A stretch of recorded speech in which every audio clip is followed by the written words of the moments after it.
இன்றே டவுன்லோட் செய்து உங்கள் ஃபேவரட் ஷோக்களை என்ஜாய் பண்ணுங்க.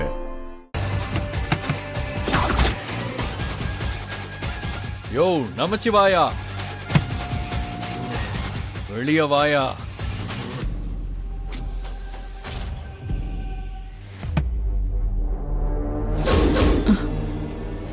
செல்வி, யாருமா இது? இங்க பாருங்க, அம்மா மட்டும்தான் இருக்காங்க.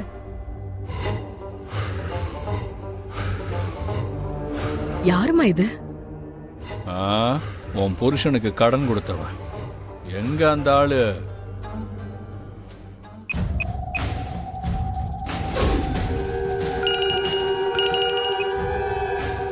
இன்சு, கர்ணா பத்தி ஏதாவது சின்ன மேட்டர் கிடைச்சாலும் சொல்லுன்னு சொன்னல. இப்ப சொல்றேன் கேட்டுக்க.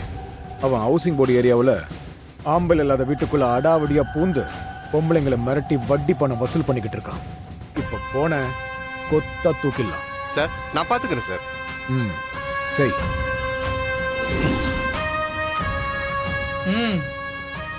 ஸ்வீட் இது இல்லையா மாப்பிள?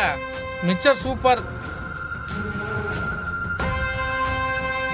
அப்படியே பார்த்துக்கிட்டு இருந்தா என்ன அர்த்தம்? நான் என்ன உன்னை பொண்ணு பார்க்க வந்திருக்கேன். ஓப்படுமா உன் புருஷனை? அவர் எங்க போயிருக்காருன்னு தெரியாது தம்பி. அவர் ஃபோன் பண்ணாலும் எடுக்க மாட்டேங்கிறாரு. நான் கால் பண்ணாதான் அந்த ஆள் எடுக்க மாட்டான்னு நினைச்சேன். நீ பண்ணாலுமா? பணத்தை வாங்கிட்டு 5 மாசமா வட்டியும் கட்டாம கால் பண்ணாலும் எடுக்காம ஒளிஞ்சுக்கிட்டே இருக்கான். ஏன் மாப்பிள, ஒருவேளை உசேன் போல்ட்டுக்கு பெரியப்பா பையனா இருப்பானோ?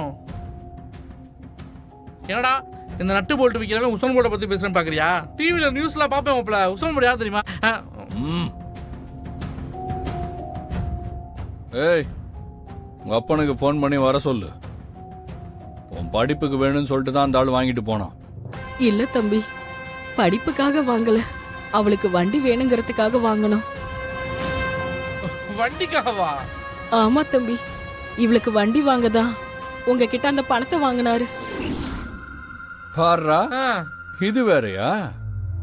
பொண்ணு படிக்கணும்னு சொல்லி ஏமாத்தி காசு வாங்கி அந்த காசுல வண்டிய வாங்கி இந்த குடும்பம் ரொம்ப ஜாலியா ஊரை சுத்திக்கிட்டு இருக்கு.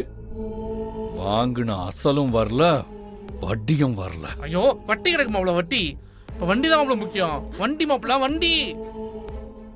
என்ன வண்டி? எங்க இருக்கு? வெளியே நிக்குதா? இல்லன்னு 3 மாசம் அம்மாக்கு உடம்பு சரியில்லாம போச்சு. அதான் செலவுக்கு காசு இல்லன்னு அந்த வண்டியை வித்துட்டோம். போச்சா? சீ, வண்டியை தூக்கிட்டு போலாம் பார்த்தா. இங்க பாருங்க, எனக்கு அதெல்லாம் தெரியாது. எனக்கு என் பணம் வேணும், வட்டியோட மொத்தமா வேணும்.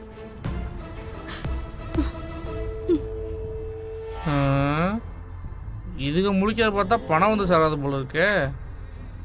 நல்லா வந்து மாட்டியிருக்கான். ஏய், உங்க அப்பனுக்கு ஃபோன் பண்ணி வர சொல்லு. அந்த ஆளை பார்க்காம நான் இங்கேருந்து போறதா இல்ல. அண்ணா, அது வந்து மா, சரி சரி இரு ஏதாவது சொல்லி அனுப்பி விட்டுருமா. தம்பி, அவர் எங்க போயிருக்காருன்னு நிஜமாவே தெரியாதுப்பா. வந்தா வேணா. ஏய், இந்த கதையே வேணாம். இதுக்கு மேல உங்க குடும்பத்தை நம்ப நான் தயாரா இல்ல.